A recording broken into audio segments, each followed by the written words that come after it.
नमस्कार मंडळी. नमस्ते. तुमचं नाव आणि गाव सांगा आम्हाला प्रथमतः. महादेव तुकाराम लेंगरे, कोकरापूर. बरं, हे जे अल्विरॉन ऑर्गॅनिक हर्बोविटाचे फायटोन ज्यूस घ्यायच्या अगोदर तुम्हाला काय त्रास होत होता?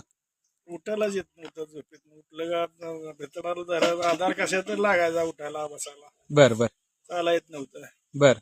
हे औषध घेतल्यापासून थोडा फरक पडलाय, चांगला उठायला यायला लागले. आता चालायला यायला लागले. कशाचा आधार न घेता तुम्ही उठताय? हा, कशाचा आधार न घेता उठतो. म्हणजे किती दिवस झाले आता औषध घेताय?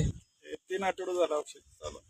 बरं बरं बरं बरं. म्हणजे हे फायटोन ज्यूस घेतल्यापासून तुम्हाला चांगल्या पद्धतीनं चांगलं यायला लागले. उठा आता आधार न घेता, कशाचा आधार न घेता उठायला लागले. बरं बरं बरं. चालायला पण आता व्यवस्थित यायला लागलं. चालायला वेळ लागला. काम करताना काही थकवा वगैरे जाणवत होता तो? थकवा नाही जाणवत. एकदम फ्रेश वाटतंय ना? हा. बरं बरं बरं, ठीक आहे. इतर आता